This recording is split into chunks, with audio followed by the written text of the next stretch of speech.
Hello, guests and ghouls, and welcome to this year's Halloween special. Today's Halloween special follows up on our previous year's Halloween specials, and as such, it features heavy references to our previous campaign. As always, in the description, we've got a link to a character list, which will give you a brief description of pretty much any proper noun we use in this episode, so if something sounds unfamiliar, you can check it out there. Down there, you can also see time-stamped content notes, which you might want to check out, because this episode gets a little bit into the Halloween spirit.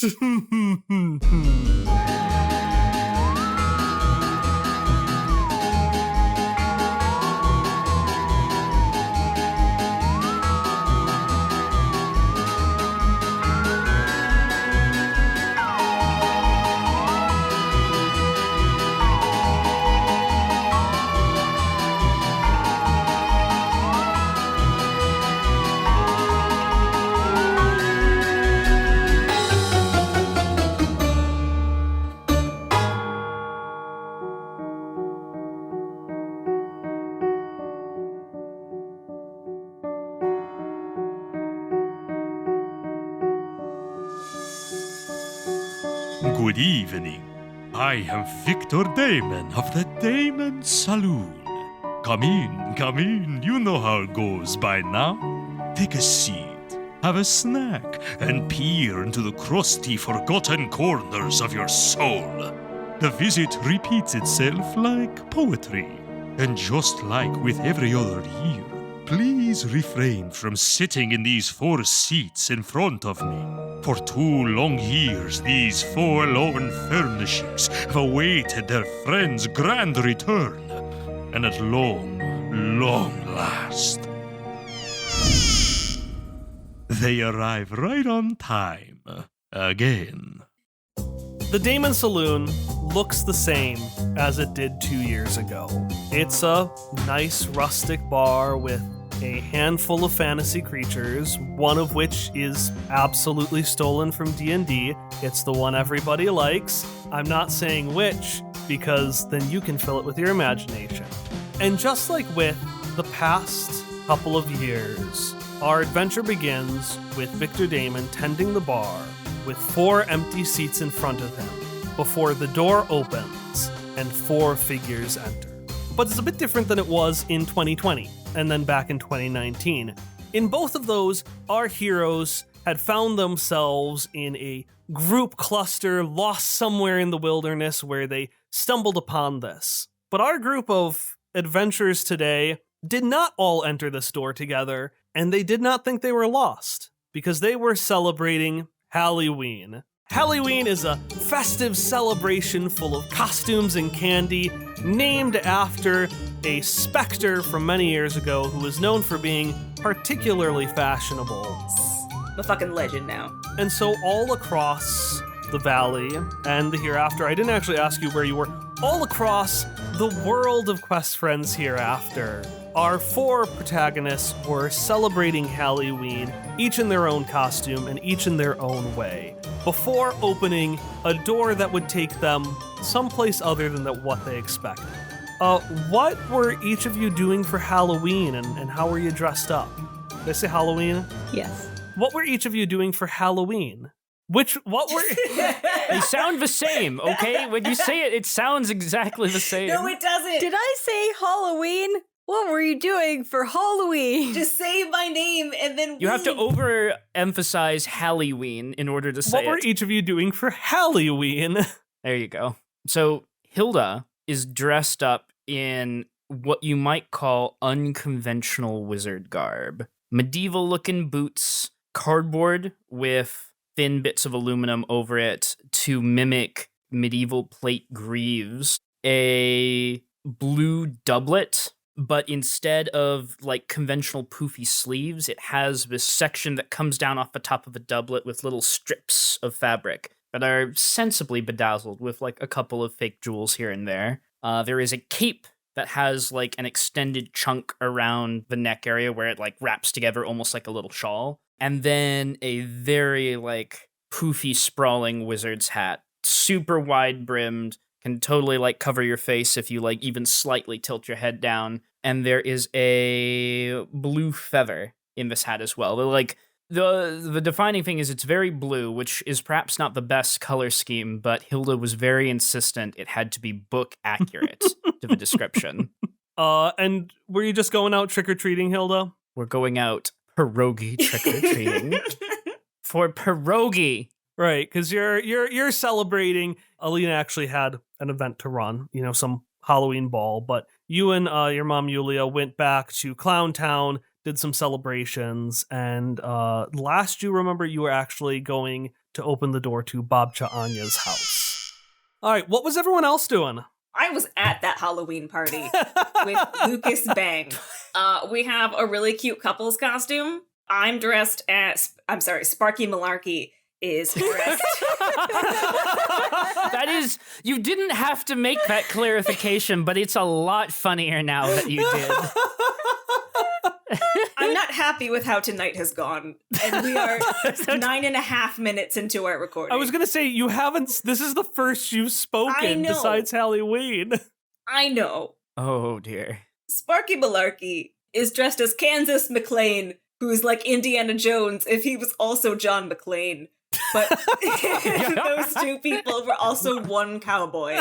So it's like, the brown pants and the brown jacket and a brown hat that has some steampunk flair on it. It's cool. It's like a steampunk princess cowboy vibe that Sparky Malarkey's got going on. And then Lucas Bang is the love interest from Kansas McLean, which I definitely thought of before I said the words. Let me just.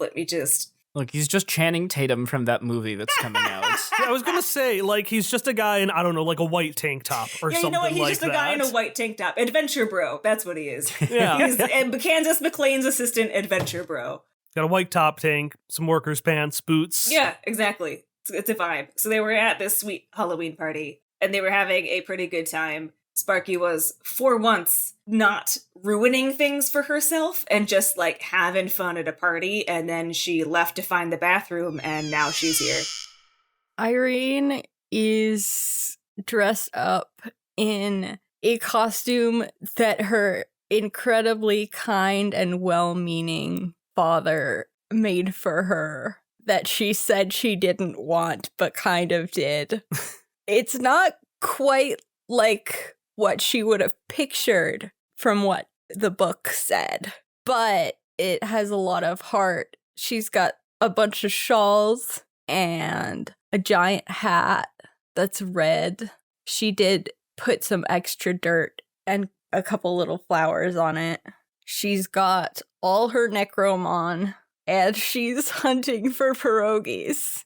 And by that, I mean she's rapping on doors. And instead of saying trick or treat or whatever it is for Hallieween, if it's not trick or treat, she's saying, give me a pierogi. Wait, so is it an important question? Is it pierogies everywhere, or did Irene get invited on this Clown Town trip? Yeah, because it isn't Halloween. It's Hallieween. It's Hallieween. Hallie could have been a clown. Who knows? Maybe I am a clown. Not just a clown, you're the entire circus. God damn it. Yeah. Faster on the draw, doctor. What if Hilda invited Irene to Clown Town? Irene will go to Clown Town hesitantly because she's observing her rival in the wild. Kike, what were you doing this Hallieween?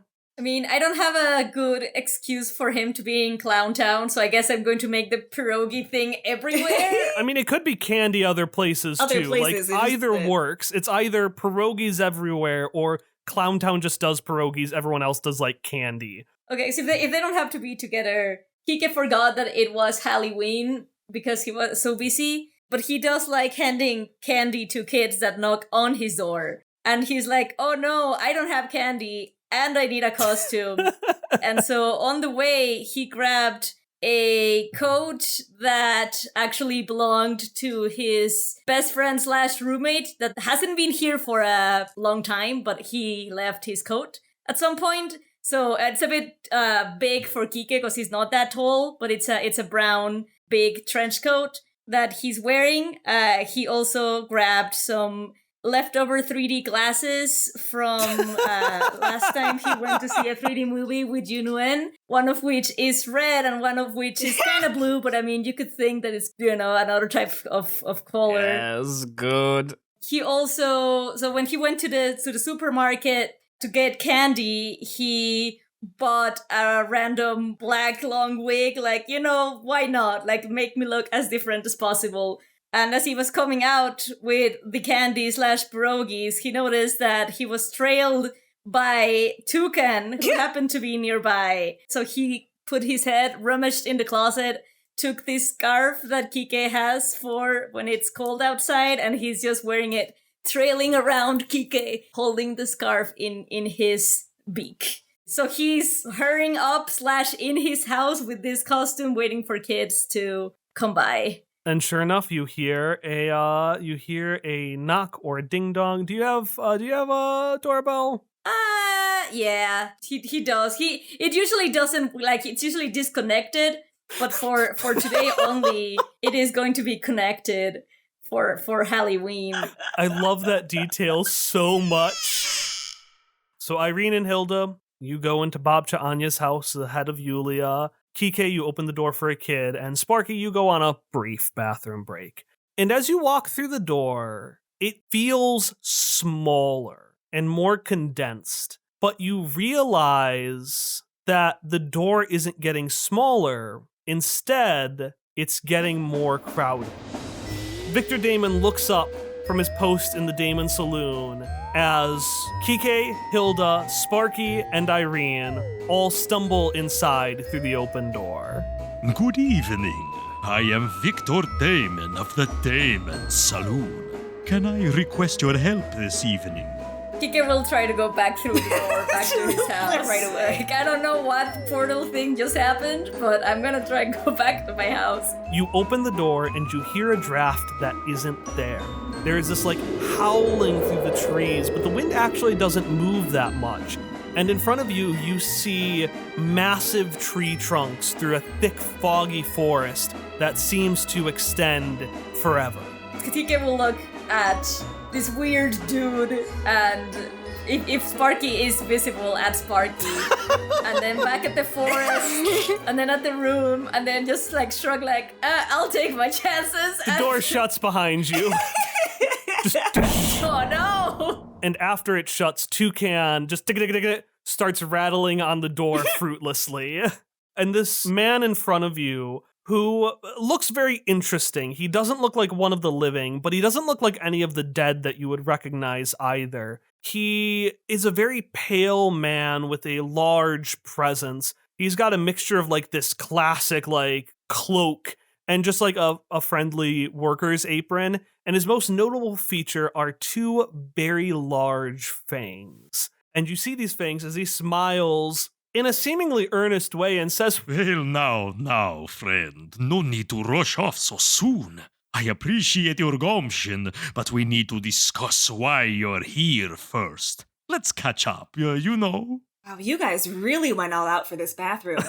But I was looking for a more functional restroom, so could you just point me towards that? Ah, yes. The restrooms are just around the corner. But beware of the sentient goop. I just saw one go in, and they tend to be a bit messy. Okay, wow, you're taking this real seriously. I respect it. Hilda's going to make sure that Booker is here and safe and scoop him up and then just demand, who are you and why have you taken us here? Oh, do you not recognize me? I am your old friend, Victor Daemon, of the Daemon Saloon. And of course you, And he pauses for a second, and he looks at the four of you. You do look a bit different, I suppose. And he points to you, Hilda. You have a hat. And he points to you, Irene. You're angrier, somehow. He just kind of shrugs his arms at you, Kike, and says, I don't even know how to explain what's going on with you. And you. And he does a long point and pause to Sparky. You actually look like just as much of a mess as last time. So that tracks. Buddy, if you knew how many times I heard that, you would know it means nothing to me anymore. Well, regardless, I summoned you because I'm Victor Daemon of the Daemon Saloon. You know, we done this dance before and, Nope, not ringing a bell. Listen, I've met a lot of people, and I mean a lot of people down my extensive lifetime and death time, and you are not a face that I would forget. So I do not think I've met you. Oh my god, Kike, that's you? You've never looked better. You should dress like that more often. Kike is not going to reply to that. He's rude. Wow, Sparky Malarkey, you should be an investigative reporter. You figured that out so quickly. Hey, kid! And he's going to, like, cut off his, like, hand. Like, high five. Irene does a high five. I look slowly down at Irene. Sometimes those are the breaks, boss. Look from Hilda back to Irene. You know, one day you're gonna learn that maybe you don't operate just as well with alcohol in your system, and then who's gonna be laughing? It's me. Well, Sparky, are you always this rude to kids? Just this one. Yeah, Sparky. Just this one. And the man in front of you who called himself Victor Daemon looks kind of confused. Is like, well, they certainly aren't acting like the quest friends. But that is definitely who I summoned. The spell was very specific. In either case, I require some help from all of you. Do you have pierogies? Or any other sort of payment that is more of an adult's kind? Like money? Yeah, Sparky, that's what I meant. Why are we here? Okay, so, in order. Yes, Gustav makes a mean pierogi. Yes, we do have the shins that you use for currency. And yes, I was just getting to that, so thank you for asking. That's a rather gruesome kind of payment. Why are we being paid in shins? Listen, you're the ones who use shins, not me. I found fingers to be far more convenient. In either case, earlier, during the eternal twilight that is my day, I received word that my mailman and best friend, which he would totally say if you asked him, Hank Brightdawn, called in sick. Normally, I could wait a day or two for my delivery, but unfortunately, in only a few hours, I am hosting a rather large celebration for the joyous holiday of Halloween. Anywho, Hank was supposed to perform a pickup from your world. It was in an amusement park or something of the sort, someplace fun. I simply need you to go there, grab the package, and deliver it to the top floor of my tower. The package shouldn't be too hard to find. It actually has my face on it, which I thought was a bit kitschy, but we try to keep it fun here, you know? I have two things about this. The first thing is, what happens if we don't do whatever this favor is? And second, if you do pay with the money, it better look like this, and he'll take like a bill or a coin of the hereafter from his wallet, and hopefully it does look like the hereafter kind. yeah, it does look like the hereafter money. It's the $1 bill is Bill Pullman from the movie Independence Day. Sure. He'll be like, just make 1,000 of these. Probably. It sounds like a lot of work. 1,000 is no problem at all. He whisks his hand, and you can see next to him just a pile of $1,000 bills appear. As for what would happen if you didn't comply, well, the guests of the party would be very disappointed. Oh, and you would be cursed to travel Tremaine Bluffs for all eternity, because once you're here, you can't leave until you've resolved whatever important task has been set for you. So we've been kidnapped. Wow, you are my friends. We've never met you. You weren't the jokester in previous years, but you're becoming one now. I must admit, I am quite enjoying it. So let's say we do. I mean, I still haven't agreed to that, and that there's a minimum chance I will. But if I do this thing, would we return at the same time we left through whatever portal you made, or will it be like the next day? I went through all this, and he'll just like signal through like the entirety of his costume. to give candy to kids in time for Hallieween, and now I haven't given candy to a single kid. He'll kind of think a little bit, be like, well, let me take a look. and he takes out this pocket watch and looks at it, and he says, Ah, yes, it appears that your world's clock is not ticking right now. So yeah, it should be fine. Okay. So it sounds like you're interested in the job, and for that I am delighted. I'm interested in going back and in the money, not in the job at all. Don't be mistaken by that. I'm just confused, really. Perfect.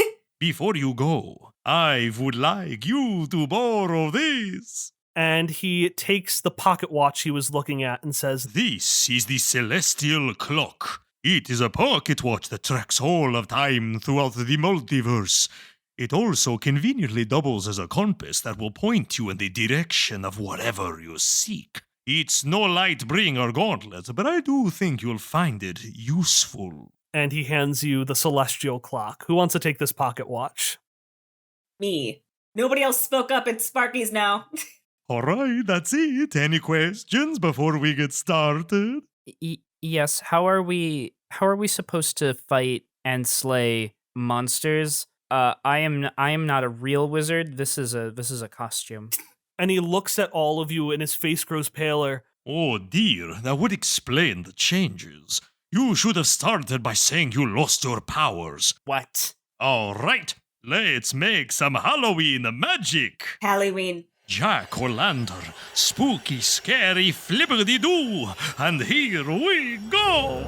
The door behind you opens, and a gust of wind pulls you in, and you can see the Daemon Saloon extending from far beyond you. You know, kind of like the wide bubble effect, the wide lens effect? It's like that as everything stretches further and further, and everything feels different. Hilda, you've experienced the magic of Necromon, and as a kid interested in witches' books, I'm sure you've had moments of like, aha, I'm gonna cast a spell in my imagination. But the magic here feels different. It feels real and tangible, and you see as this clear scepter appears in your hand.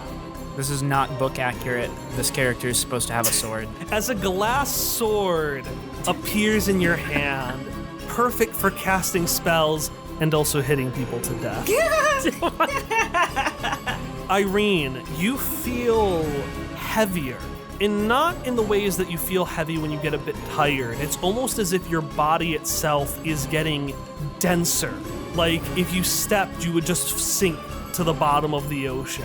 Kike, you feel kind of a combination of the two of these. You feel some sense of magic, but more importantly, you see your beautiful, very taken care of bones turn this metallic silver color.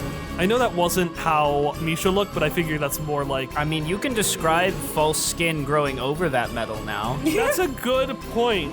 You see skin grow, but it seems artificial.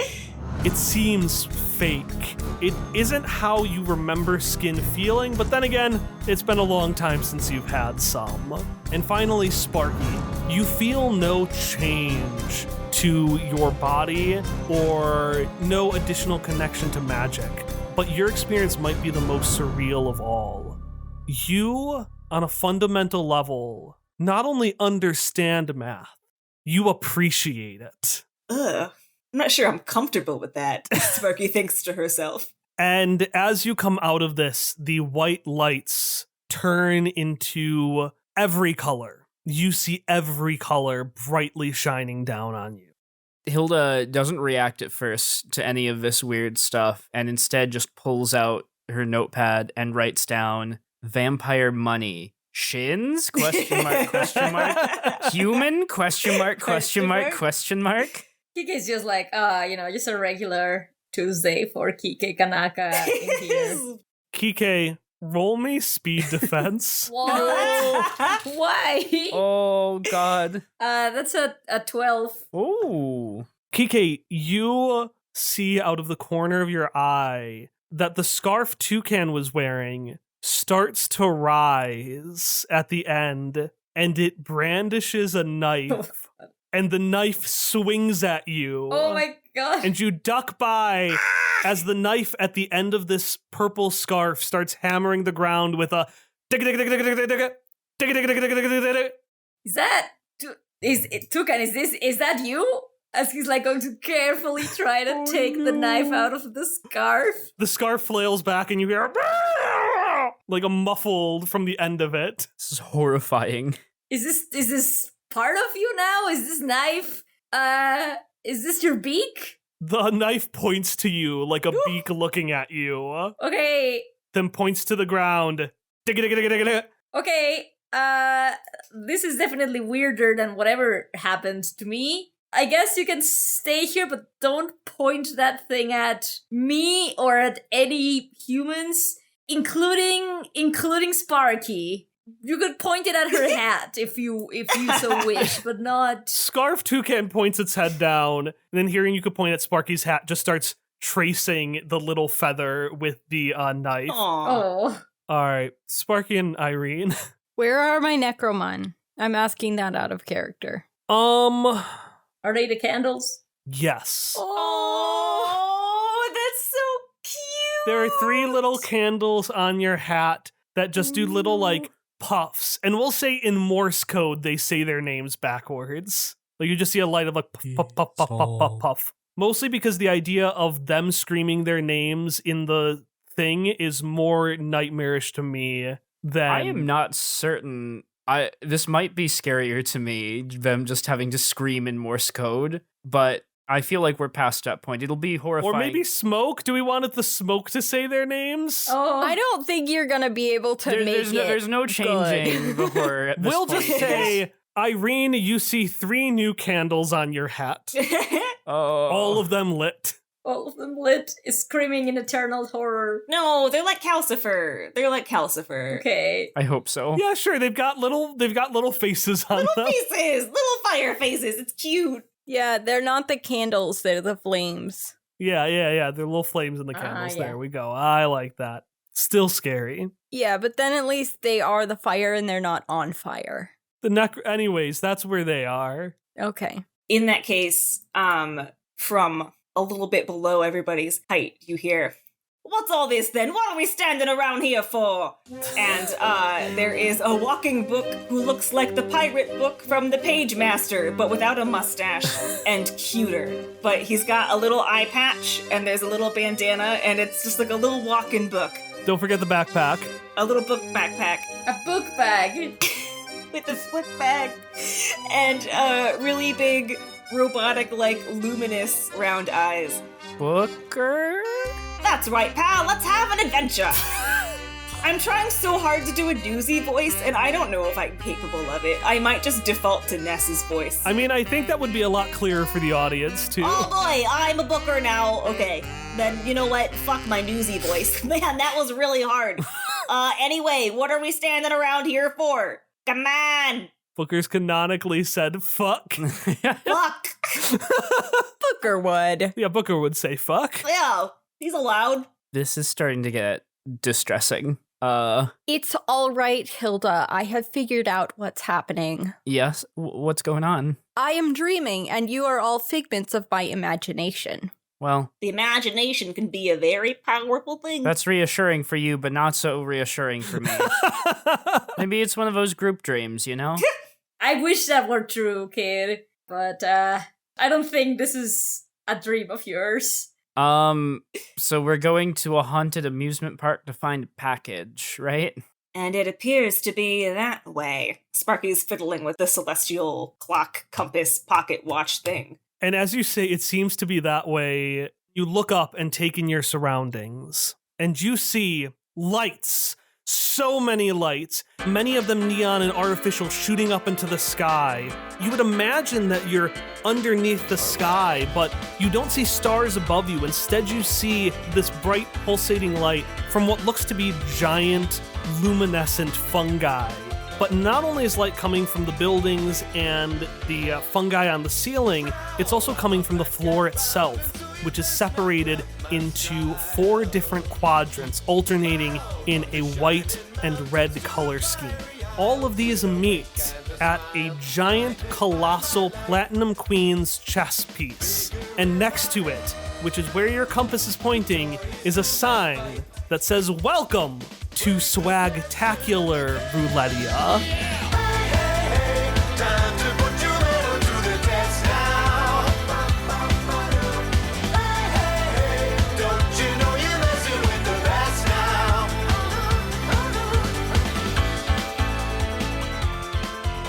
For a podcast listener, there are a few things more terrifying than the announcement break. So thanks so much for taking the time to listen to it. I'd like to start this announcement break by thanking Aaron Catano-Saez for voicing Victor Daemon for the 4th year in a row. Aaron does a lot of really cool voice acting and tabletop role-playing stuff, so the wonderful voice that he does for Victor is only the tip of the iceberg of what this fantastic man can do. Speaking of many years ago, it has been many years since I have played in the setting of Roulettia, where this adventure takes place. And I actually only decided to use Roulettia like the day of the session, so how did I remember all of the details? I didn't. Instead, I used Welcome to Swagtacular Roulettia, a location module that includes about 20 pages of characters, settings, adventure ideas, and other stuff based on this glitzy and glamoury hellscape.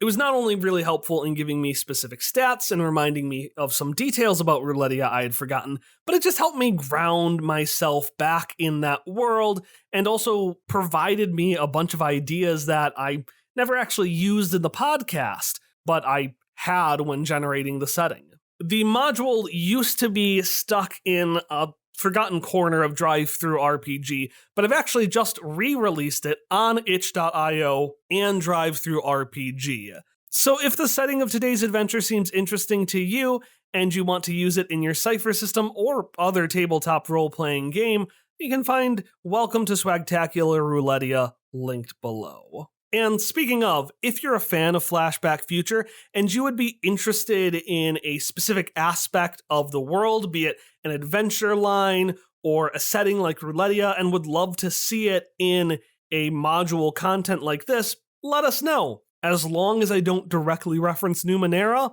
I'm able to publish it. Okay, I've got a promo for you today for the podcast graphic novel Explorers Club. So let's get into that. I'm Aubrey. I'm Dennis. And I'm Johnny. Every other Tuesday, we take an in-depth and humorous look at different comic books. We're talking indie comics, Capes and Cowls, and everything in between. Graphic Novel Explorers Club is available on all platforms. Be sure to subscribe and leave a review wherever you listen to podcasts. And be sure to tell your friends. You nerd.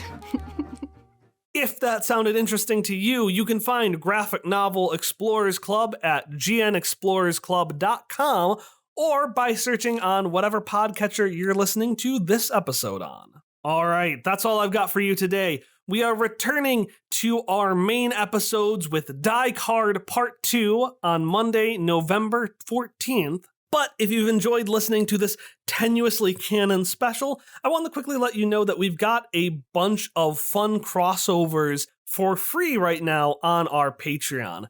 The one I want to shout out right now is called Welcome to Zarvia, which is an adventure run by Hallie that takes place in Rasputin's homeland. So whether it's in our next episode in a few weeks or in one of our bonus episodes in a few hours, I will see you then.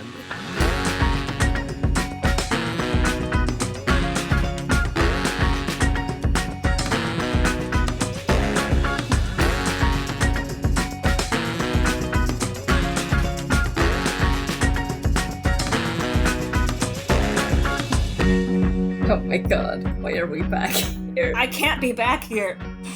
No. You motherfucker. Please. I tried to think of a place to go back to, and this felt like the best one. Why? Of all the places. Will Hallie have to pick a flex skill? Oh my god, Hallie, pick a flex skill! It's been so long since I've chosen a flex skill. Oh no, I wasn't prepared. Hang on. These I've got flex skills listed on my Oh, these are useless. No. Oh no! I'd like a skill in parasailing. Okay, perfect. You have a skill in parasailing. I have a skill in parasailing. So let me explain where you are. You are in Roulettia.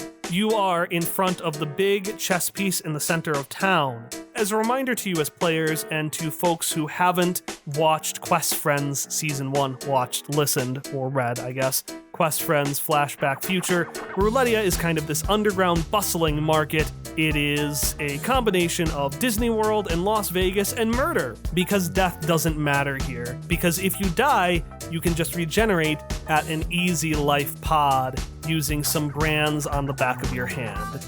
Admittedly, Hilda is the only one who seems to have those on her hand, if I remember correctly. Oh, yeah. Shock was the one who got it, right? What? Yep. It comes back yet again. No, you can't do Oh, it. yes, Keep getting away with this!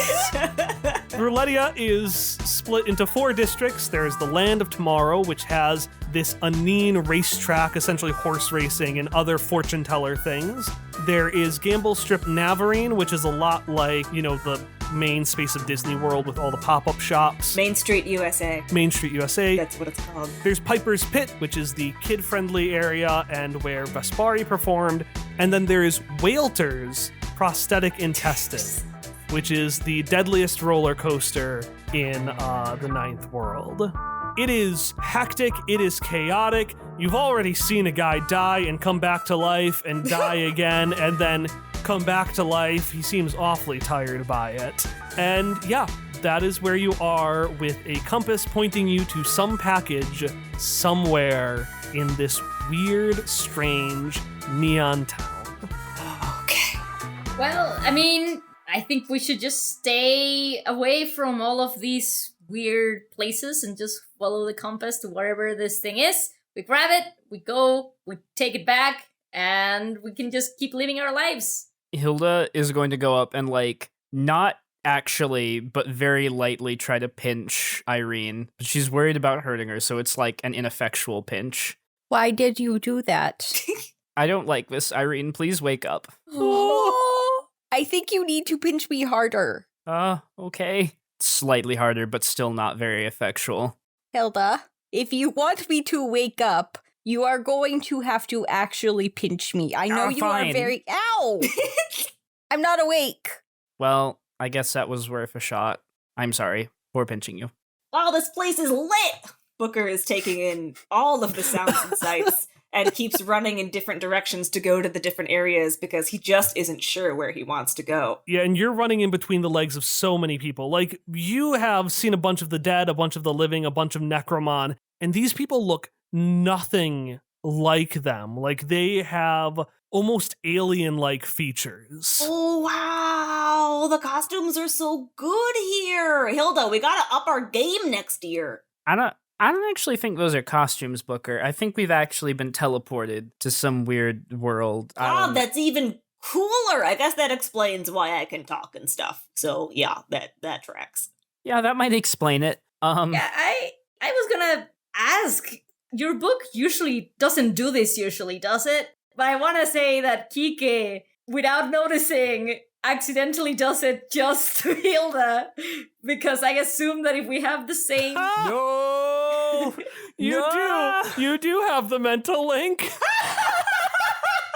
Hilda, you hear Kike's voice in your head.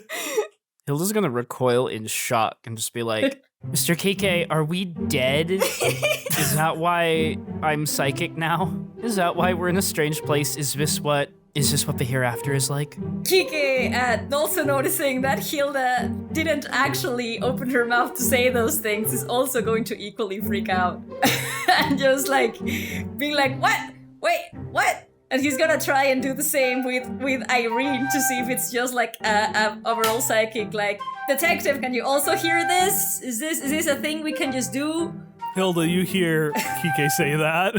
I can hear it, but I don't know if Irene can hear it. Well, let me tell you, this is not what being dead is like. I think I would hate it even more, which is say it's a kind of, You hate being dead?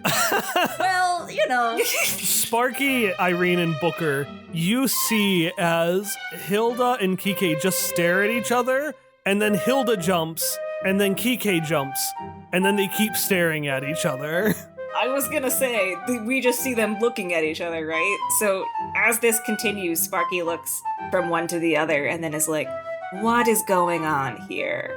I'm psychic, I guess I am too? but only with Mr. Kike. Yeah. Apparently only Hilda can sometimes hear me without speaking, which is a thing that's strange. Really? But that's not a thing that you should worry about, Sparky, so... Are you sure? Because it sounds like a very abnormal thing, at least for you. God, you just get more interesting by the day. Anyway, I guess we should try to find this package before we're killed horribly. Ah! Another splat. Yeah, that would probably be... Yeah, let's not approach that. I know I wanted adventure, but this might be a little much. This is not the PG fantasy world I was promised. Okay, let's... Where is the compass pointing? I will leave that question to you. Where does it point? Not to the roller. Annie's artificial intestine. Points to Walter's prosthetic intestine. It points to the intestine. And so I start ushering the children, Kike can follow, he's an adult, towards the whale intestine, because we apparently have to go there. All right, so you make yourself towards Walter's prosthetic intestine. It is a weird roller coaster. There's a ramp, there's grass. A part is on fire, and you're seeing half the carts are just exploding as they're flying through the air. As you do, I want everyone to roll me perception, because we can do that again. Oh! And that's my descriptor again. We're using the D20s, right? D20s. Like Numenera. All right. We're in Numenera town. That's right. It's been so long. I'm trained. This would be int effort, correct? Yes. I can spend, how many is that again? Ooh, that's 2 levels of efforts for free. Okay. I rolled an 8 with 2 levels. I rolled a 9, but I'm trained. That's a 7. I got 6. Okay. You got 6. I got 6. So you didn't roll high enough to see the figure itself. Not a one of us. Any of us? To see, like, what the figure was, but... Wait. Can Booker roll? Ness has a character sheet. Yes, has a character sheet. I pulled it up. Yeah, Booker has a character sheet. You're right. Yeah. Hang on. Let me find a different D20. Regionals! Regionals! 8! Did you spend any effort? No! Why did you spend effort? Because I wanted to roll a die! What have you ever rolled high? Shut up, Tom! Shut up, Chuck! All right, so none of you see exactly who the figure is, but Hilda, as you're walking, you notice a figure in, like, a Trilby detective hat and a trench coat, Oh my god. just standing, looking at all of you. And the figure turns the corner and walks away. Was that just Matt or whatever the name was with the cigarettes? Mac, it is Mac's costume. Okay. Oh, man. Hilda takes no notice of this because this is just as suspicious as anything else in this city. Okay, yeah, you make your way forward, and you're walking through the intestine. At one point, you see there is a line for people ready to get on what is called the 9th world's deadliest roller coaster. Well, that sounds like fun. I could ride that if I wanted, but I am very focused. I don't want to ride that. I don't ever think we should do that. There's no stipulation that all of us should ride this, right? We could have one of us, like Sparky or somebody, splitting out there, ride this highly deadly roller coaster. I mean, Sparky is actually looking at it, considering it, like really studying what this roller coaster is all about. You know, if she dies, she'll pursue you in both worlds, right? Yeah, I mean, I've considered it, but yeah. Kike, take a GM intrusion. Okay. Who do you want to give your other point to? Your other XP? I'll give it to Irene because of this statement she gave. Among the crowd, you notice that there is a really short girl, really cute, actually. You only see her from behind, but she's got this, like, very vibrantly glittery blue hair. Oh no. That's in, like, a bow. And she seems to be tugging alongside her some skeleton on a stand. You know, like the old kind of fortune teller things in a box? Mm. It's like that, but the head is chopped off at the top. And you don't take much attention to it. Like, sure, the girl is like really small. She looks way too young to be on here, but nothing much matters. He feels a bit, I don't think offended, but at least like, feels like there's a lot of disrespect going on with having a skeleton in. Well, that's the thing. The skeleton, you hear it jangle inside of the head as if it's like shaking and moving around a lot, and there's like, you know, something inside of it, like a magic 8-ball. But the GM intrusion comes from when you hear it speak. Are you really sure about going on this ride, Junwin? It seems awfully dangerous from me, your Tio Lionel. This is definitely a nightmare. I'm just going to ignore. I'm just going to not. This seems fun, but it seems awfully dangerous. Good old Tio Lionel, he's a lion's heart, but, a little, this is how I died, actually. A heart attack, so, and he kind of looks around awkwardly, and this skeleton on a box's eyes lock with yours. Oh, Kik is gonna try to not make eye contact at all. He's going to, try to slyly turn the other side. And he sees that you're in the flesh. Oh my god. And he just turns back around to this little girl who is, again, with this hair that's in a bow, wearing this big green jacket. And she turns around and starts bouncing in excitement, looking at Lionel in the skeleton thing. And sure enough, it's Yunuin. The thing is, this is like an AU Yunuin, so he's still gonna try to ignore it because this is not his niece Yunuin. Unless he knows that something that actually happens to this girl will happen to real Yunuin, he's not necessarily. This is starting to feel a lot more like a dream, yeah.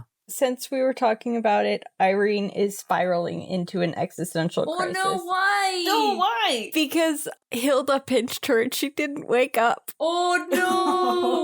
Oh, Kike would notice and react to that. He would casually stand next to Irene and kind of just being like, "Hey, kid, I know this isn't a dream, but I'm going to make sure we all get out of here fine, and you'll be back in your." Okay, yes, but how did we get here, and why are we here, and is it a dream or is it not?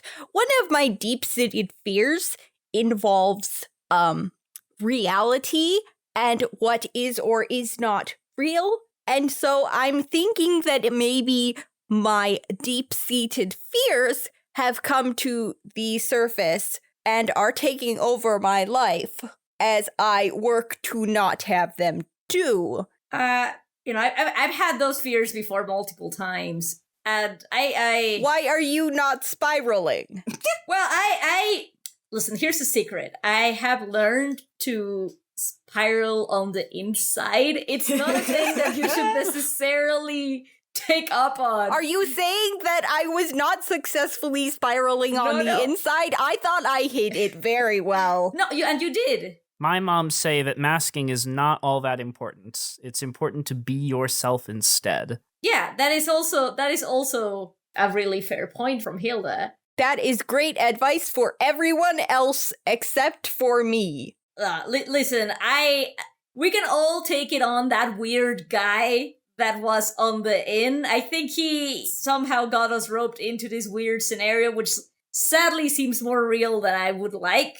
Toucan has a knife. Can we stab him? I am gonna say that Toucan would nod at that with the knife. Oh yeah, Toucan would stab a man. No hesitation. Kyle, I have a question. Yeah, hit me. Booker is smaller than most people around him, right? Mm-hmm. It only occurred to me now that Booker would want to ride that thing as well as Sparky. So, Can I just have Booker have run underneath everybody's? He's on the coaster. He's there. Whoa. Hey, kid, I think your book just kind of slipped. I don't know if we all know this or not. I assume we do. Should I roll perception? I'm going to say everybody sees Booker, but you see him right as he slips under a pair of legs. Hilda is tearing off after him. Booker! Hilda and Booker, give me competing speed rolls. Yes. Okay, what are his little Making me roll his speed little stats? instead of int. Well, you do have far step. That would require Hilda to know how magic works. Okay, all right, that's fair. I'm committing to the bit. Far step if I damn well please. Heyo. What'd you roll? 19. Motherfuck! Damn it! I got a 10. I never roll high. I mean, you're right, but I'm gonna mock you anyway. All right, so Hilda, you try tracing Booker, but you're not as small as him. You've got to like maneuver around people. Oh, I was just gonna crash into people. Okay, well, it's still slower than going under them. Sparky, Irene, and Kike, you see Booker haul ass, and then you see Hilda haul ass slightly less quickly. Booker, you get a minor effect for this. What's your minor effect? Something minorly good for me. I want this to ensure that I get a front row seat Okay, yeah. on the roller coaster. You get a front row suite. You get a front row seat. Like a full suite on a roller coaster. Yes. Is something I really want now. Yeah. Like with a bar and a table, you can get it catered. The luxury coaster. You're just in the first car, Booker. It's not even that luxurious. Wait a second. Is that a Necromon? And Booker, you turn back and you see two figures behind you in line, because you're right in the front of line. Yeah, where I belong.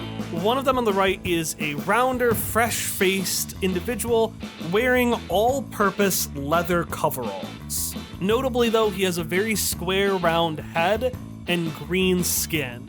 Next to him, you see a figure that's also wearing the Speedy Speed Boy outfit, but they have their head shaved, so it's shaved down one side. But you can see it's a costume, so it's just like a bald cap that's been fitted to be on one side of someone's head. And this one looks down to you and says, yeah, that's gotta be a Necromon. I don't think this place has Necromon. Well, I don't know what you're talking about, Baby Freddy, but there are definitely Necromons here. They're over there. I pointed a different direction. That's not me. Roll me not convince somebody. Roll me persuasion. I'm putting in one level of int effort. Okay. I got 6. Oh my god. Wall just drops their head and says, you know what? Maybe you're right, Baby Freddy. Maybe there aren't Necromon here. Have I arrived yet? Am I still... Yes, you can now arrive. All right. Oh, hey, Walnut. Hey, Freddy. Oh, Hilda, you're here too. Hey, can you help us figure this out? Does this place have Necromon? I keep saying that it doesn't. Although maybe this Walter they keep talking about, Walter Whale, is a Necromon? I don't know what's happening, and I'm kind of freaking out a little bit. But I just wanted to make sure that Booker does not get on this roller coaster. Get back here. Booker just has one leg over the numeral. He's like, what? Get back here. She's just like bursting past again. I waited in line just like everybody else. No, come back. I'm going to attempt to just like snatch him up in a way. Yeah, give me a competing might roll. Yeah, I was going to say, it's okay to do a competing might roll, right? Because Booker wants to ride. Tell you what. I'm gonna do some grade A bullshit here.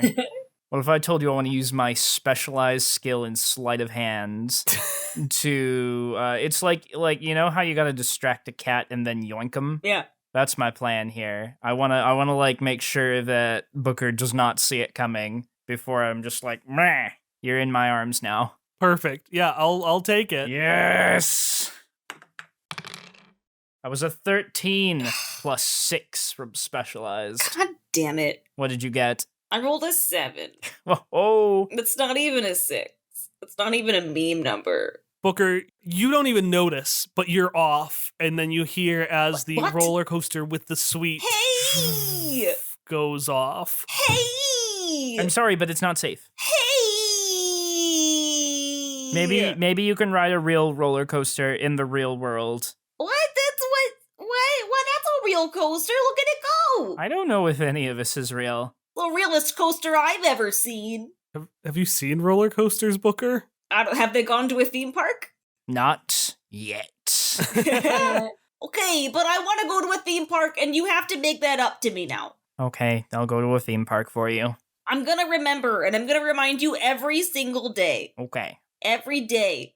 Meanwhile, we're gonna cut back to Sparky, Kike, and Irene. Kike, you can feel almost the heat on you as Lionel's head is just doing, you know, the Exorcist thing? Oh, God. Where the head just keeps going around, or like a spotlight in like a security guard station, just and you can almost feel like heat as his eyes go over you. But then he just keeps circling around, and he's just like, and around, and around, and around, and around, and I think it was the 45th time around that my heart finally let out. Kike will avoid eye contact with this Lionel-looking and sounding skeleton man, possibly even moving behind Irene slightly. You hide behind Irene. It's about as effective as Misha hiding behind Ellie, which is to say not at all.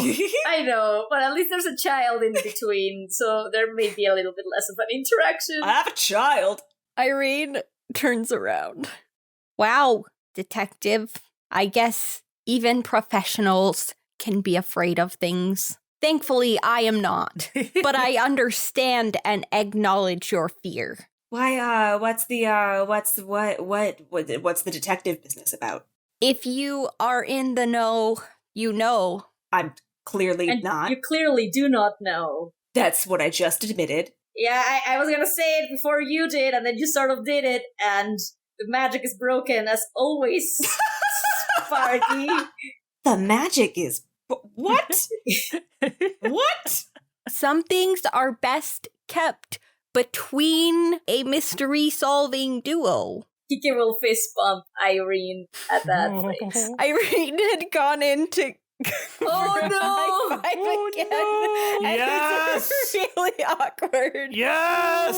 Kike will slowly open it, but it might be a little bit too late. I choose to believe it's As she had after... awkwardly curled her. Oh no! I choose to believe it's like after they collide, Kike just slowly extends his hand out. Yeah, that's a secret detective salute that you are also not in the know, Sparky. How does it feel not knowing things? Ah, well, you can hardly blame her for not knowing things when she is not Roulettia's premier investigator.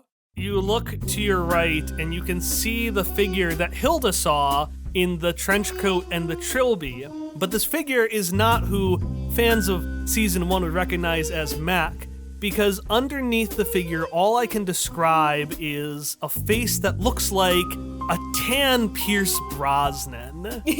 And you notice now that he has a small rock on his shoulder, and he just sips a cigarette. Yeah, you gotta Sips sip a that cigarette. He continues to sip a cigarette. Mr. Elmo has never used a cigarette before, so just Smoke. This show does not endorse smoking. Repeat, does not endorse smoking. It isn't cool. It isn't fun. What about drinking smoke? You kids are drinking drugs tonight? No. Anyways, as he continues to drink his cigarette, Mr. Elmo looks and says, "That being said, what brings such amateur investigators to Welter's prosthetic intestine?" Look, I'm not an amateur. Then she just stops. She looks a little bit uncertain after that statement. How many crimes have you solved in Roulettia? In fact, I have just solved Okay, the well, crime in of the Roulettia- easy life killer, the one who would The who? take the brands off someone's hand before killing them. Why? It helped that it was me, so I just solved the case of me doing it, but... What the fuck? Sir, did you just confess to murder? This world's Mr. Elmo is a murderer. Maybe our world's too, who knows? That being said, the boss did say that she was very interested in why you were here. Oh no. No. Yeah. Oh. As soon as we were here, I was like, oh, we're gonna meet her. That's fucking fine. That's just fucking fine. There was this really pale, fangy looking person. Pale? You want to call this person preposterously pale? No.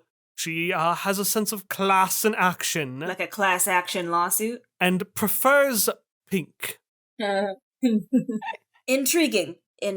Does she have some kind of a package with the face that Mr. Kike over here just described on it? A package with a facsimile of a face on it, you say? How perplexing. That package sounds exactly like what the boss was interested in. She said it could take us to a place far more lively than Roulettia. Did she know where that package is? Now, why on earth would I have that information when you're going to find it for me? And Sparky, take a GM intrusion. Why not? Her eye is twitching. Who do you give the other point to? I'm gonna give the other point to... you know what? I'm sporting. I'm gonna give it to Irene because I am being torn apart by other PCs in this party, and she manages to make a fool of me every single time. You turn around and you don't see the bearer of the voice at first. What you see is a series of stuffed mascots. One of them looks like a whale with an antenna out of its head. There's this bipedal camel. They're all these like really rough, shoddy costumes. But interestingly, all of them are wearing Hawaiian shirts and have these mustaches on them. Surrounded by all of these Manimate Rons, you see a woman. She has a wide, elegant white hat, is wearing roller skates, and has a beautiful, glittering pink dress. Irene tugs on Sparky's sleeve and whispers, "This might not even be real. If you killed her, I wouldn't tell anyone." Can I say that? I mean, I know that you control Toucan technically, but like Irene says that, and like the Scorpio shows with a little knife as Irene is saying that. Give me one quick second, because we said something very important about Toucan earlier, didn't we? That the knife is his beak? No, you were like, oh, Toucan definitely would stab someone, and I said he definitely would. Oh my god! A natural 1. No! Toucan lunges and stabs Maybelline. Yes. Natural 1 for everybody else. But for me, I am living. In fact, I just... after that happens.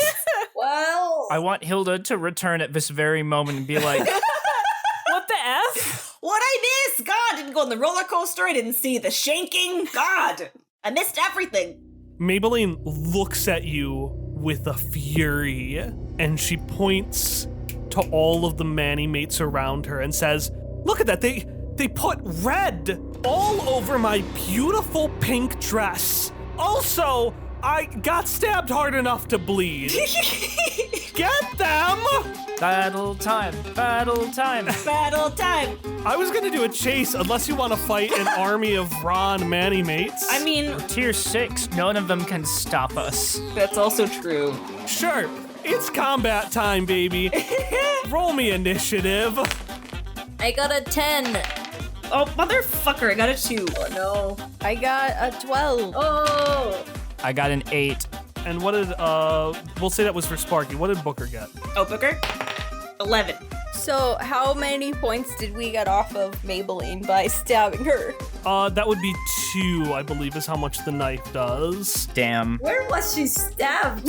I was thinking like just the shoulder. Oh, okay. Yeah, classic shoulder. You know, so a little drip of red gets down on her dress. Because I thought she got stabbed at like the heart and was like, oh no, I have red. I'm like, oh, this is Time for murder. Sure. Hilda's traumatized for life. She gets stabbed in the heart. Oh my Something god. even Lorraine Stiles wouldn't have been able to survive. Kike, you realize that you were right. These are not the people that you knew. Sparky, roll me speed defense. I'm trained. 13. Okay, the Ron Manimates start to surround you as the Mr. Elmo figure just gulps the final bit of his cigarette with a big crunch. A big slurp. Oh, no. There were so many tactile things going on with this cigarette, and I'm obsessed with This it. is the worst texture imaginable. I love it so much. Sparky, you jump to the side as you feel a heart swing past you. A heart. And Maybelline, having failed to hit you with the heart that's now at the end of her knife, What the fuck? points and says, "Get me that compass!" No. And it is Irene's turn. I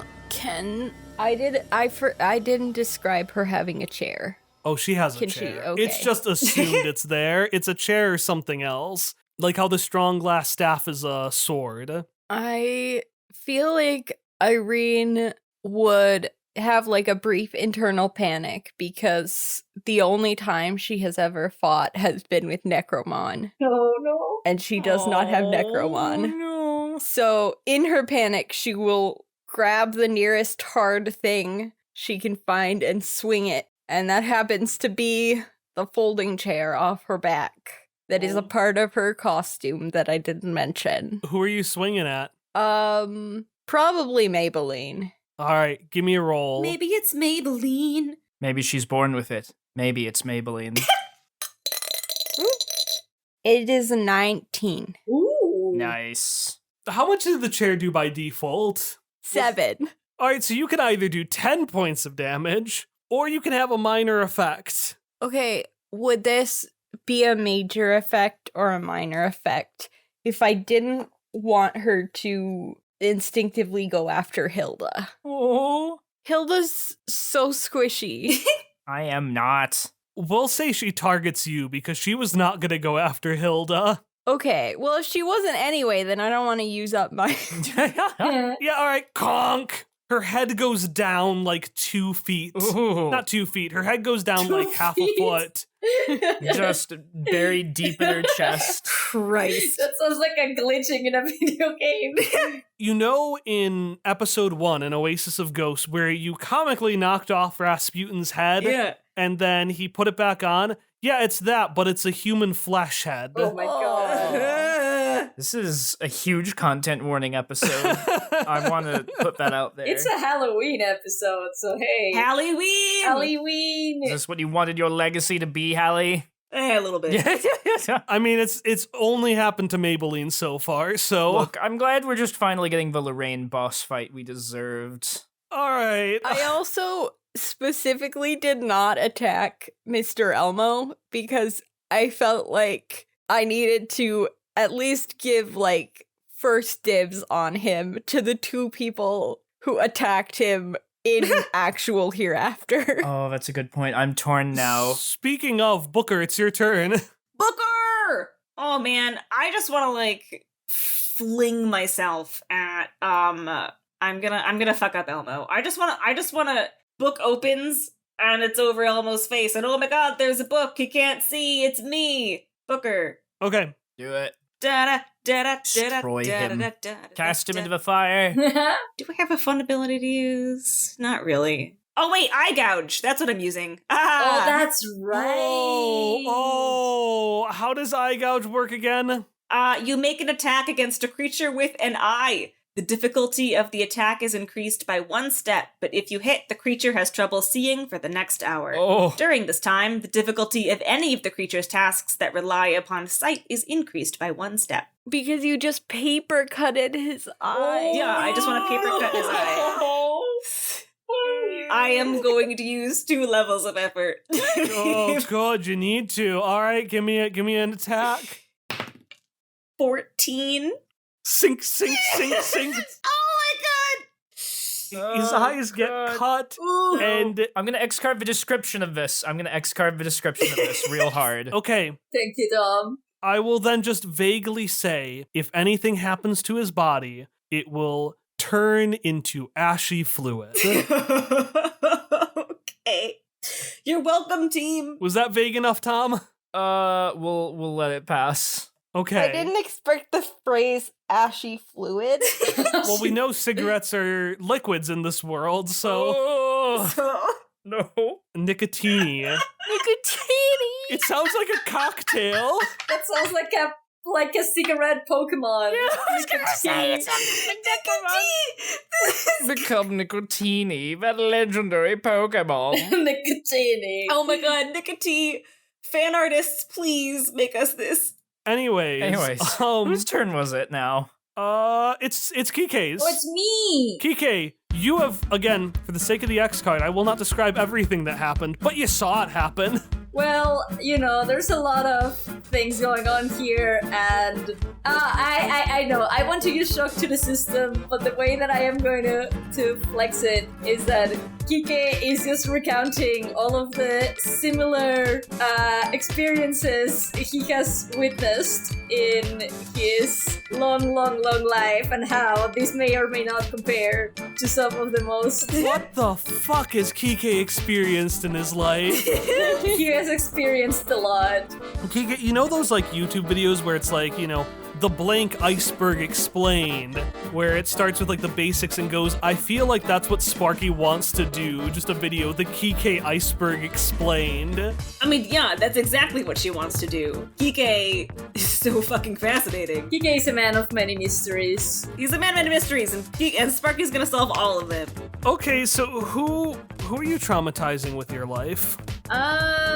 Sparky. So, in addition to beheaded / eye gouge, there are a bunch of the Manimates, the big costume security, except they're the Manimate Rons, because they all have Hawaiian shirts, sunglasses, and mustaches. They're like a cluster enemy, essentially. They all have a group health. I'll do it to them, or to one of them, if I can't do it to multiple people.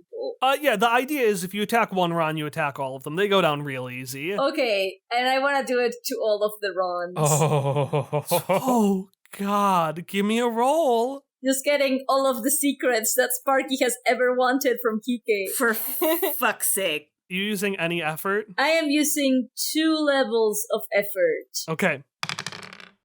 And that's an 18. Oh my god. Holy shit. 1 extra point of damage. Well, it doesn't do damage normally, right? No, I think it just makes them faint. Oh, that's right. Wait, it just makes them what? Yeah, affected targets faint and collapse to the ground, remaining unconscious for 2 rounds. So it's an insta-kill, basically.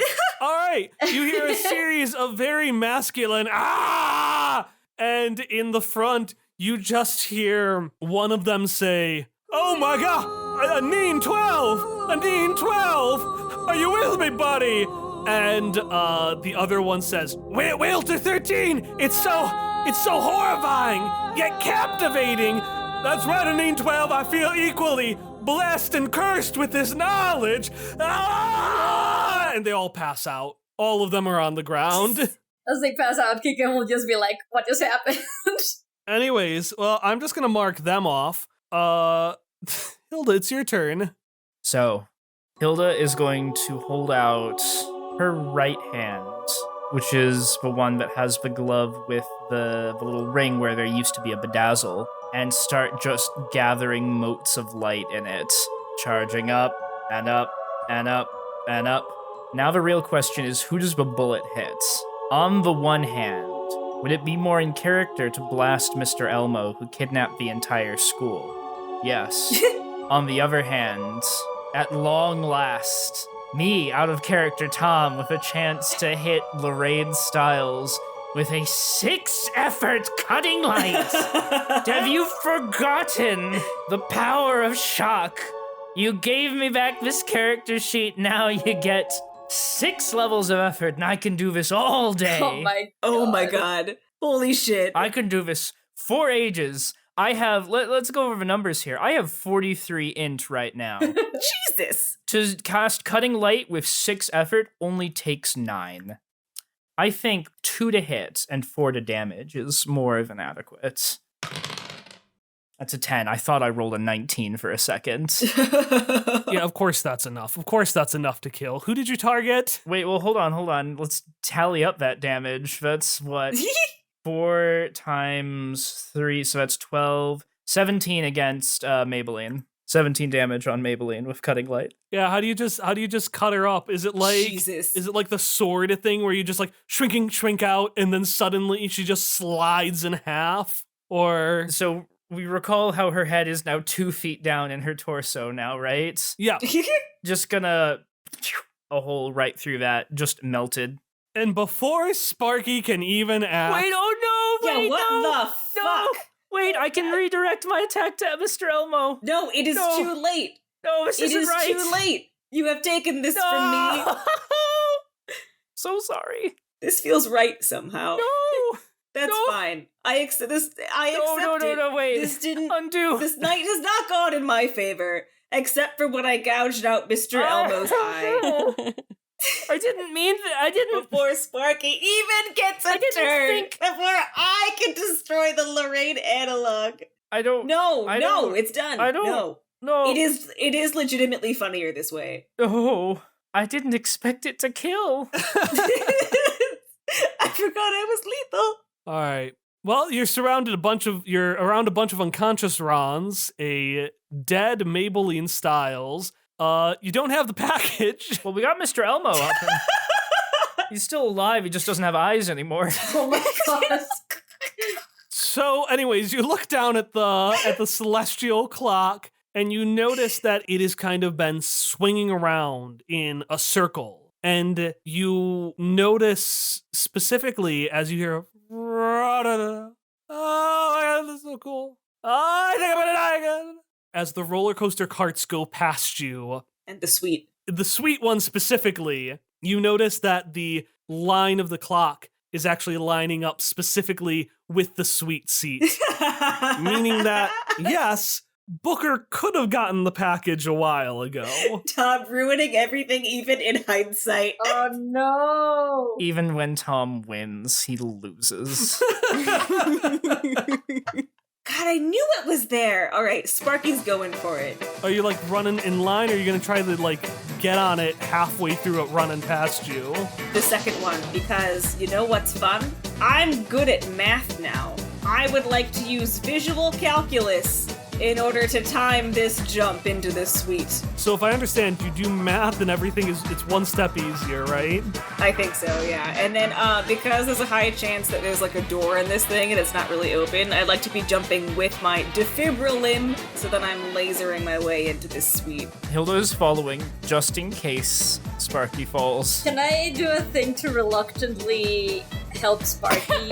Yeah, absolutely. So Sparky, you look down, you look up, you do the math. Everyone sees Sparky, and it literally is the confused math woman meme.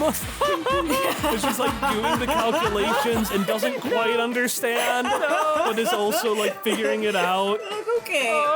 And then let's go big. You know, at the end of your roller coaster race, how there's a big ramp in the middle of it? Yeah. It's gonna go off the ramp. Okay. You see Sparky run, and you see Hilda run after her. And Kike, what do you do? I want to use move mountains. On what? On how? So the package is on the top cart, right? Is that kind of what you said? It's on the front cart, which is just a suite. It's a literal suite on a roller coaster. Oh, because if the top cart, like I was picturing it was like above the roller coaster, so I wanted... Sure. Let's say it's like, it's not only the front, it is also on the second story.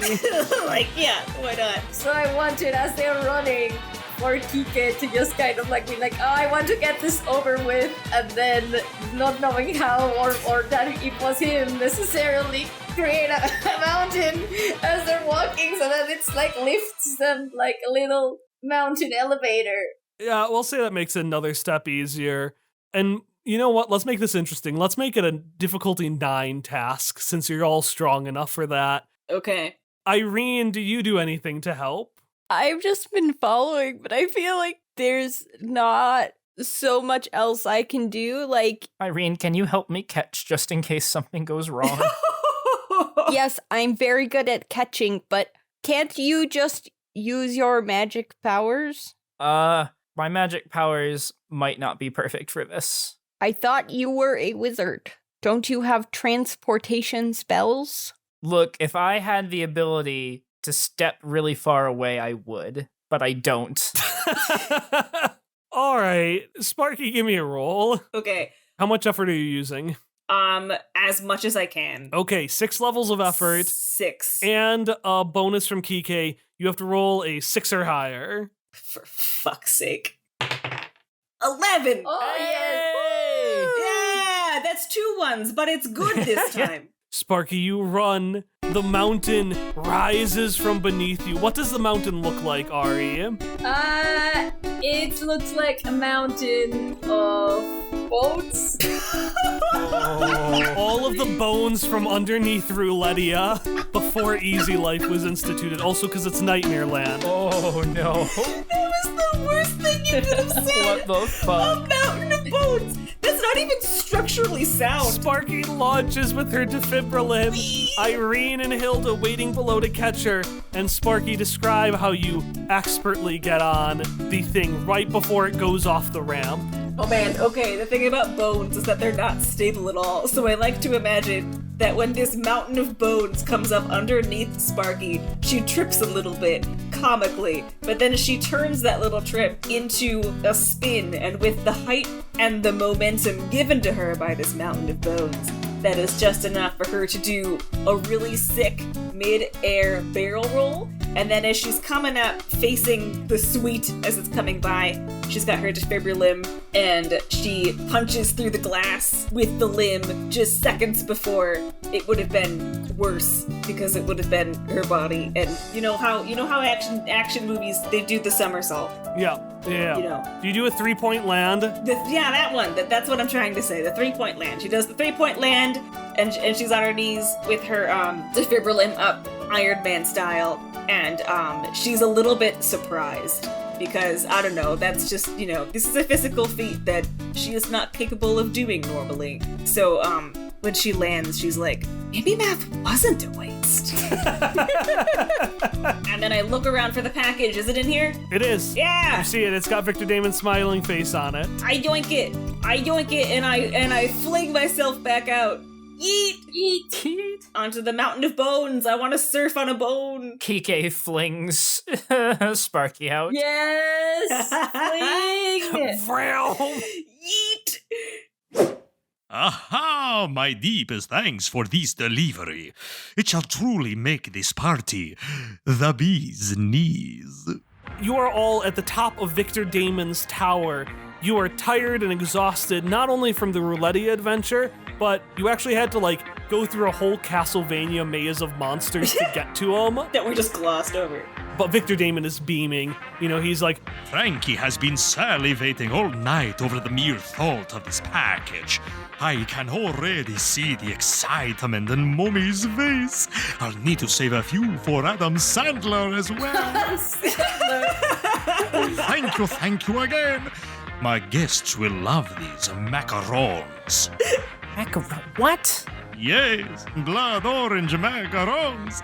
They're absolutely delectable, but you can only find them in a few select dimensions. It's actually pronounced macaron. That was the package. It's macarons. You got cookies? These are cookies. Why didn't you just order new cookies? Because they wouldn't be as good as these. Why do you just... Can we at least go home now? Ah, yes, your reward. Are you sure you don't want to stay for the party? No.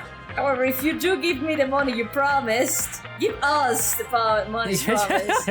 Fine, your loss. Here is your money. Thank you for the macarons. You can go out that door, and you will be maca-gone.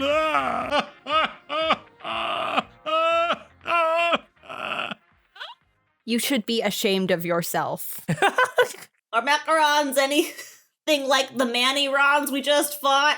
Booker yells from the background where he is eating not the party food, but he's snacking on the tablecloth itself. And so before we leave, I'd like him to ruin the whole party spread by eating the tablecloth, and then it pulls everything down. It goes. That's the sound food makes when it falls, if you didn't know. Exquisite. all right, anything you all do before you head out? I want to hold up the compass thing. Can I keep this? Roll me persuasion. Which I am specialized in. 14? He looks at you. Can I keep this? This is No. Fucking No! motherfucker! And that's how you're ending the Halloween session after I didn't get to pinch Lorraine. After I... It's Oh my questionable God. measures. That's when no happened. Oh my god. So sorry. Oh my god. Ah!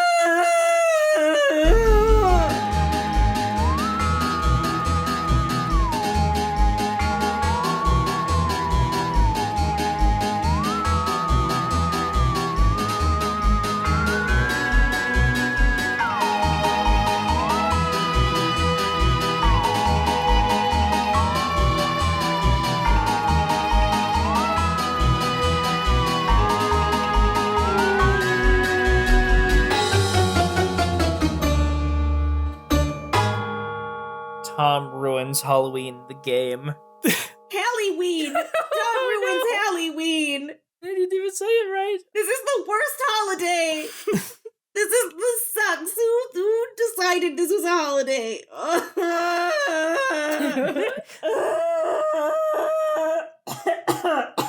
And that's the Halloween special.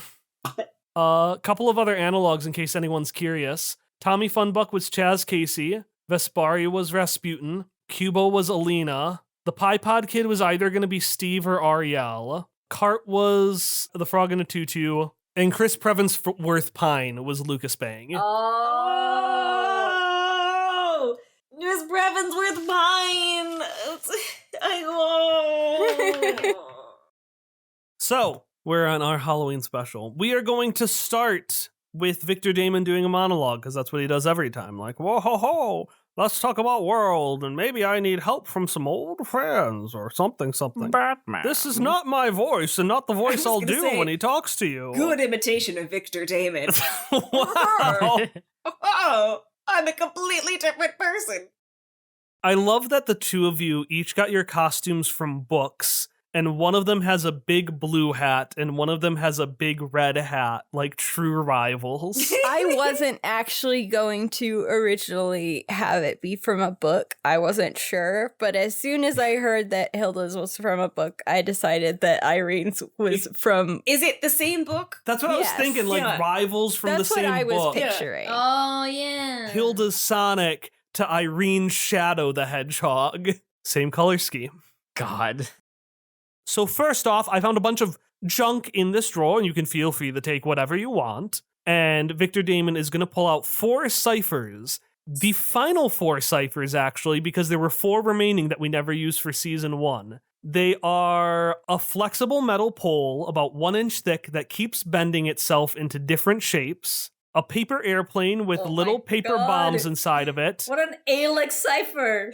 a bandit's mask with wings on the side, and then finally a bagpipe that sprays out a colorful mist when it plays. I'd be happy with any of these. I feel like Sparky Malarkey would be particularly happy with the bandit's mask. Wink. I thought that sentence was going to end very differently. Ignore me. I mean, she would be happy with a lot of the bandit's things. Oh, because he's the aggressive bandit.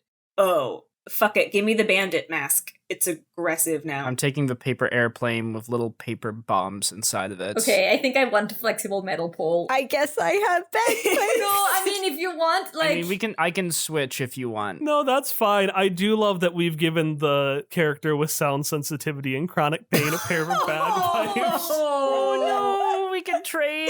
I didn't mean for that. I think it'll be fine. I don't think it'll be a fine. big deal. Are you sure? Let's do some Halloween magic. Terrible spell. These powers will expire. Atrocious. Is he going to voice over this? And just like in my favorite movie of all time, Cinderella, the Disney one, it comes from some dimension you're not used to. Just like how those expire at midnight, this will expire at 8:30. Kike, you feel kind of a combination of the two of these. You feel some sense of magic, but more importantly, you see your beautiful ivory. I think human bone is ivory, right? I think so. Let me check. Is human bone ivory? Oh my god. Nope. Nope. Which you can thank Emily for this because Emily reminded me that Misha's scarf had a knife that was never used. And I was like, oh, perfect. Toucan has a beak. Yes, Misha's scarf had a knife. It's true. God. Toucan just got more dangerous. It's the knife Misha had at the beginning, but I just also never used because I was like, this is too much. Kike would use it, though, in dire circumstances. Yeah. I also choose to believe that the chair is part of the costume, but it's also just nice because Irene can take breaks by sitting on it while trick-or-treating. Oh, that's cute. I thought about that, actually. Yeah. That's cute. Yeah. Can we have a Dare episode of Quest Friends where Hilda has to go to a Dare program and they have the Nicotini Pokemon? We promise we don't support cigarettes or drugs. It's just that we find cigarettes funny. That's why it's a Dare episode. It's a Dare episode. We do need one of those. Oh boy. I just want you all to know that before I remembered that this was what the Ron's design, I thought that this was like, oh, we return back and all these creatures have just adapted after they saw Hannelore in the NPC fight. Oh my god. I thought they were all just dressed as Hannelore Dunn. I specifically designed the Rons after the Hannelore cookie tree design. I thought this is what someone who would want to be a superstar cop would wear, and I know that because Hannelore Dunn wore it. God bless Hannelore Dunn. I just love that I designed the world's worst woman with Maybelline, and still the vendetta is against Lorraine, whose body she has taken over. Unquestioning. Lorraine is also the world's worst woman. Yeah. You know? It's the world's worst woman versus the 9th world's worst woman. Oh my god, whatever.